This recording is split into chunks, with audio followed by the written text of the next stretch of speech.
Dans cette concession, au quartier d'Abompa, dans la banlieue de Conakry, vit l'un des premiers journalistes de la Voix de la Révolution.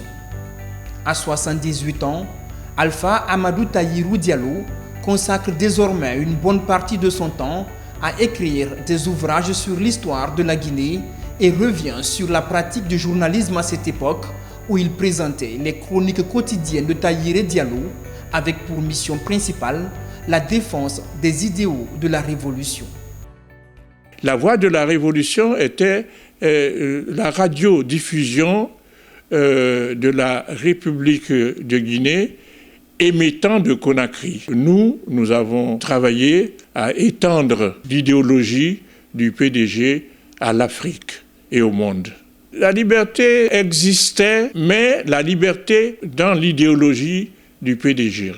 Dans le monde de la presse, le doyen Tahirou Diallo cumule une expérience de plus de 4 décennies.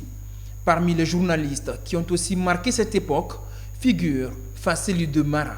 La Voix de la Révolution a joué un rôle essentiel dans la promotion de la culture guinéenne, dans le développement de notre pays, dans la participation au combat des peuples opprimés de l'époque. Ça, j'en suis extrêmement fier. Chaque fois qu'on parle d'apartheid, je pense à cette émission que nous organisons contre l'apartheid, l'Afrique combattante. Dans le monde de la presse, le doyen Tahirou Diallo cumule une expérience de plus de 4 décennies. Après la fin du premier régime, s'ouvre une nouvelle ère pour la Guinée avec une économie libérale et une première loi qui régit les médias, notamment la presse écrite. Ainsi voit jour des journaux comme le satirique Le Lynx qui célèbre en 2022 ses 30 ans d'existence avec son fondateur Souleymane Diallo qui fut de tous les combats pour une presse indépendante en Guinée. En 1991, il y a eu la libéralisation de la presse écrite, bien que les lois étaient dures, mais il y avait quand même des lois. Et ça, c'est dû au général Conté. Il avait un ministre, tenez-vous bien, un policier, qui était ministre de l'Information. C'est lui qui a organisé les journées de l'information. Et à partir de ces journées-là, en 1990, Conté a décidé de libéraliser la presse écrite. Ils ont fait des lois uniquement consacrées à la presse écrite. Très contraignantes, mais je répète que c'est quand même des lois. On pouvait savoir dans quelle sauce on était mangé. 2 fois le terme liberté est venu dans toute la loi. Contre peine, punition, 116 fois. Au fil des ans, et dans son combat pour la liberté de la presse, le doyen Souleymane Diallo séjournera en prison à 2 reprises en 1996. Une première fois pour avoir caricaturé une des épouses du chef de l'État d'alors et une seconde fois après des révélations particulièrement troublantes pour le chef de l'État. Le journalisme, c'est le salaire plus quelque chose d'autre. Et nous avions quelque chose d'autre, la conviction. Et actuellement, nous souffrons de ça. Nous sommes plus salariés de la presse que journalistes. En 1997, le paysage médiatique guinéen connaît une nouveauté avec l'apparition de la presse en ligne. Le premier site d'information, bouba.com, aujourd'hui Guinée News, relayait au départ des informations à destination de la diaspora. Les journaux qui existaient à l'époque n'étaient pas distribués à l'étranger. La RTG n'était pas sur satellite. Donc, c'est justement Guinée News qui servait, et ça s'appelait à l'époque bouba.com, qui servait de relais entre les Guinéens de l'étranger et leur pays. Internet était à ses débuts, était à ses balbutiements. C'était des conditions très difficiles. Il fallait se déplacer pour venir jusqu'en ville pour envoyer les articles, parce qu'il n'y avait que là-bas qu'on pouvait envoyer les articles. Alors que se poursuit le combat pour une presse indépendante, le chantier pour la libéralisation de l'espace audiovisuel s'ouvre. Et c'est après 14 ans de lutte que la loi autorise enfin la création de radios et télévisions privées en Guinée en 2005. Un acquis majeur qui permet davantage de libérer la parole. La RTG, jusque-là unique média audiovisuel présent sur le terrain, se voit alors obligée d'entamer une mutation. L'apparition de la presse privée a aidé la RTG à mieux fonctionner parce que nous avons appris à diversifier l'information. Parce que ce que nous taisions, les autres le rapportaient. Donc, en fait, cette existence de la presse privée, à travers le Lynx, à travers le Témoin, à travers l'Observateur, et puis après, les radios et les télévisions, nous comprenions que nous ne pouvons pas continuer à exister comme on le faisait avant. Donc, on a commencé à diversifier, la RTG a commencé à diversifier ses reportages, par exemple les travaux de construction des routes qui n'étaient pas bien achevés. La RTG osait un tout petit peu, j'ai dit oser entre griffes, en parler. Et donc la présence de la presse privée a été d'un apport inestimable pour la RTG qui franchement a commencé petit à petit sans avoir la liberté de presse que nous recherchions, mais qui a commencé plus ou moins à s'exprimer sur d'autres sujets, pas seulement sur les sujets venant du gouvernement. La libéralisation de l'espace audiovisuel à partir de l'an 2005 favorise l'éclosion de radios privées. 5 années plus tard, une loi est promulguée pour dépénaliser les délits de presse. À la même période, commence à émerger une nouvelle génération de journalistes désireux de participer à l'éveil des consciences en toute liberté. En Guinée, avec Radio Espace, depuis 17 ans maintenant, si on prend un peu la chronologie, 15 ans officiellement, si on peut se permettre de dire ainsi. Et voilà, une radio généraliste dont on a commencé d'abord par la thématique. Au fil du temps, elle est devenue une radio généraliste avec un ton différent, comme les Guinéens l'ont constaté depuis plus de 10 ans maintenant. Mais cette liberté de ton sera mal acceptée au fil des ans par les dirigeants, notamment en 2019, vers la fin du deuxième mandat du président déchu, professeur Alpha Condé. Alors que le pays est traversé par une multitude de crises, la liberté de presse se voit également menacée. Plus jamais les journalistes en prison. Lansana, libérez Lansana. Intimidation, menaces, des journalistes sont de plus en plus inculpés et placés sous contrôle judiciaire sur la base de la loi sur la cybersécurité. La presse guinéenne vit alors un tournant. Nous nous sommes servis de l'espace de liberté qu'on avait pour défendre ceux qui voulaient instaurer la démocratie en Guinée. Mahamadou, Sirajou, Alpha Condé. Et lui, il était particulièrement mal vu. Mais on l'a soutenu. Je pense que c'est la presse, surtout la radio, qui a assuré sa survie aujourd'hui.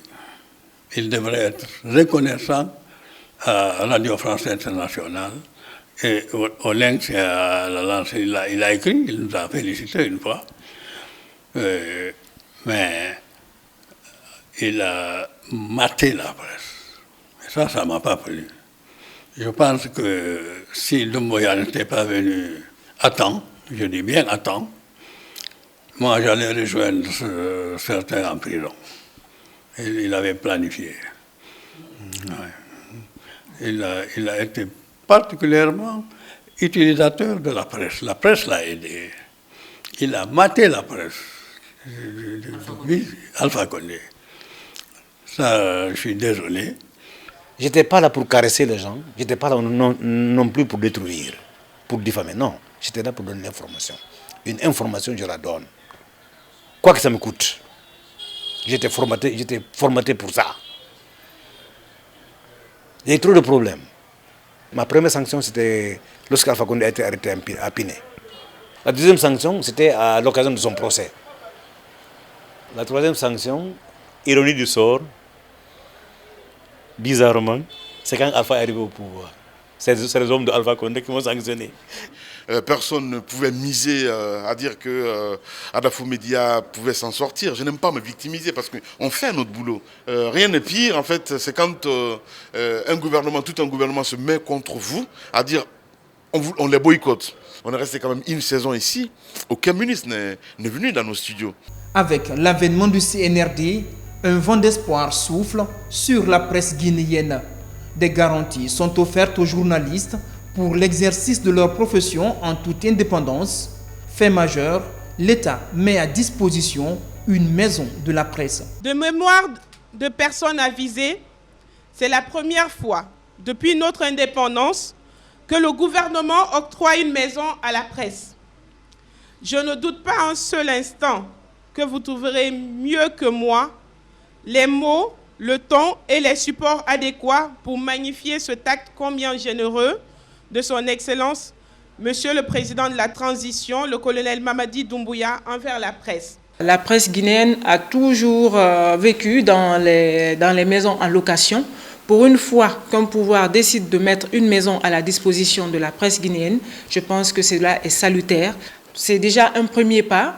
On espère que les accompagnements vont continuer. Le combat mené ces 3 dernières décennies a permis d'améliorer les pratiques du métier et concourir à donner à la presse toute sa place dans l'édification de la nation. Le journaliste aujourd'hui, il doit relayer les faits, mais il doit le faire avec responsabilité. Nous sommes à cette phase-là, surtout que nous sommes en phase de transition. Donc, il faut qu'il y ait un respect de la déontologie de façon normale, de la façon générale, mais aussi un sens aigu de responsabilité pour que le pays, la stabilité du pays ne soit pas menacée. Dans les différentes rédactions, des jeunes prennent progressivement la relève. On ne peut pas parler de liberté d'expression en Guinée sans parler de ses aînés, parce qu'il faut rappeler qu'avant, en Guinée, il n'y avait pas de médias privés, il n'y avait que des médias d'État. Aujourd'hui, grâce à ces aînés, ils ont libéré et ils ont permis à toute personne de créer un média privé et d'embaucher des jeunes journalistes comme nous. Donc, il faudrait vraiment rendre hommage à ces aînés. Notre vie au quotidien, c'est cela, l'amélioration des conditions de vie, le cadre de vie. Donc, oui, si je me compare aux anciens, on dit on a plus de chance. Par exemple, la caméra qu'on utilise avec la facilité, il y a un caméraman qui nous expliquait qu'ils avaient des gros trucs qui leur faisaient des effets sur l'épaule. Aujourd'hui, c'est plus facile, vous avez des mini-caméras. Donc, ce sont des avancées. Et dans le traitement, dans la manière de faire, il y a ces avancées qui sont notables. Et c'est pourquoi il faut saluer l'effort de chaque génération. Ce n'est jamais facile. Et en même temps, c'est facile selon les époques. Ça dépend. Malgré les avancées sur le plan de la législation, la pluralité des organes de presse écrite, en ligne et audiovisuelle, un problème demeure, celui du pouvoir d'achat des journalistes. Au Conseil national de la transition, c'est l'un des chantiers auquel veut s'attaquer Yamoussa Sidibé, pour qui liberté de la presse rime aussi avec traitement salarial honorable. Je pense sérieusement à une loi qui permettrait de mettre le journaliste à l'abri des besoins, sans tendre la main. Parce qu'un journaliste qui gagne 400 000 francs par mois, qui gagne 1 million par mois, un rédacteur en chef qui est payé à 3 millions par mois, mais c'est rien. C'est l'exposer à la tentation, c'est l'exposer à ce que lui-même fasse en sorte que la liberté de la presse ne soit pas effective. Il faut qu'on crée les conditions qui permettent aux journalistes d'être autonomes financièrement, qu'il puisse donner à manger à sa famille par son travail. Avec une quarantaine de licences délivrées rien que pour les radios privées, une dizaine de télévisions privées, une trentaine de journaux et un grand nombre de sites internet, le paysage médiatique guinéen s'est considérablement enrichi ces 20 dernières années aux côtés des médias de service public. Dans la marche du pays pour la construction d'un état de droit, la presse guinéenne joue pleinement sa partition en attendant des réformes pour davantage protéger les journalistes, améliorer leur statut et traitement dans un contexte marqué par le recul de la lecture des journaux et le développement des réseaux sociaux. Dans son dernier classement mondial sur la liberté de la presse, Reporters sans frontières place la Guinée au 84e rang sur 180 États.